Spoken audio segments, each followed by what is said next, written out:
La pénurie de vrais neufs, en plus lorsqu'on connaît l'histoire de la sélection allemande avec des joueurs à ce poste, est assez dramatique. Ils n'en produisent plus tout simplement. Donc la tendance aujourd'hui, c'est que Kai Havertz soit le faux neuf. Ça peut être Gnabry, mais Gnabry d'un autre côté a déclaré qu'il aimait bien son côté droit. Donc ça va être Timo Werner évidemment, qui n'est pas un vrai neuf non plus, est absent. Oui.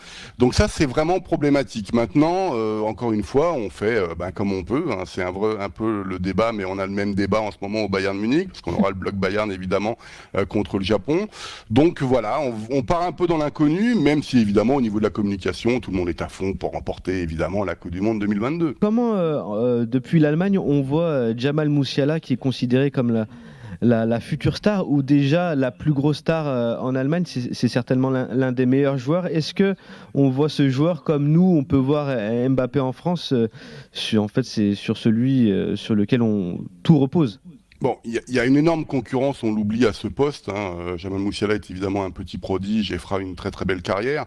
Il a 19 ans, mais n'oublions pas qu'il y a Florian Wirtz qui est blessé à Leverkusen. Donc dans les années prochaines, on va avoir un duel entre les deux pour savoir qui va s'imposer vraiment en tant que leader de l'équipe nationale. En fait, la question qui se pose, même si en Allemagne on n'aime pas trop individualiser les joueurs, et d'ailleurs on parle plutôt de comment est-ce qu'on peut faire un collectif avec 3 générations différentes. Les anciennes, symbolisées par Manuel Neuer, donc champion du monde 2014.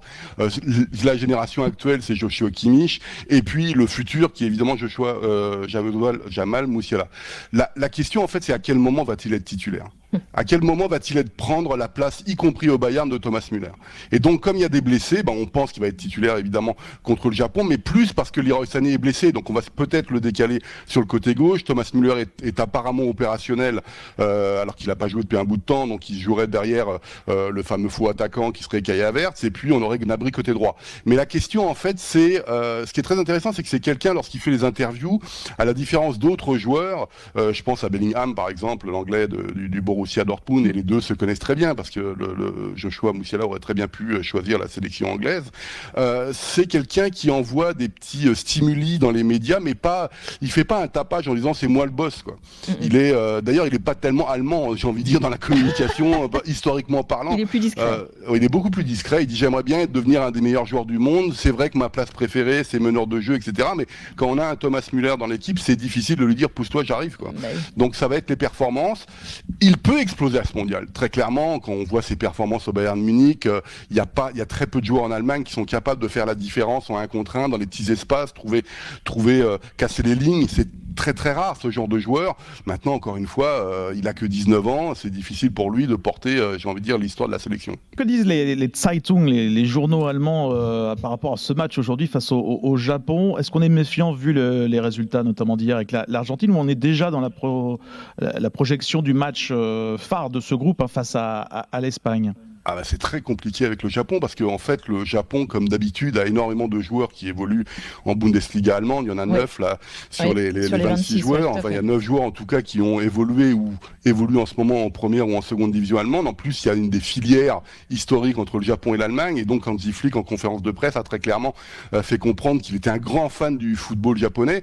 Et donc, c'était compliqué pour lui de remporter cette genre de rencontre. Et c'est très intéressant parce que les médias allemands ont peur. Et c'est quand même assez rare dans l'histoire de la sélection allemande de voir des médias allemands qui parlent un peu du traumatisme de 2018, c'est-à-dire en gros faut pas refaire un Allemagne-Mexique, quoi.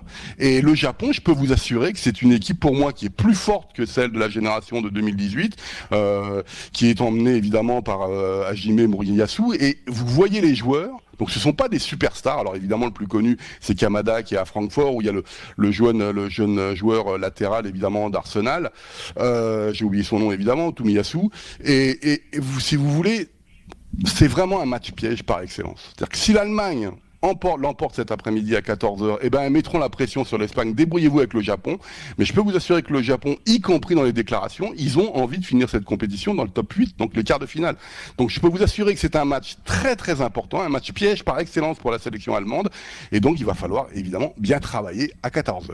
Et justement, tu parles de ce traumatisme de 2018 avec cette élimination de la phase de poule. C'est un petit peu la malédiction des tenants du titre aussi, il faut le rappeler. Est-ce que ce traumatisme, il est encore présent dans les têtes allemandes ?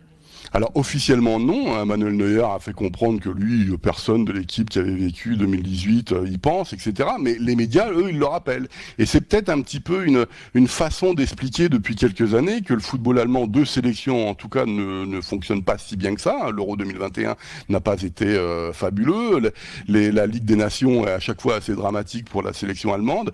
Et donc on part un peu dans l'inconnu. Et encore une fois, je crois, il y a quelques années, je peux vous assurer, mais là je commence à parler comme un ancien, on se posait pas ce genre de questions.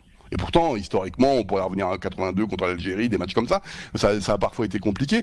Voilà. Là, il y a quand même un petit doute. Et donc, ce doute, il faut l'enlever. Donc, officiellement, au niveau de la communication, tout va bien, on va battre le Japon, etc. Mais moi, je suis pas rassuré comme une partie de la presse allemande.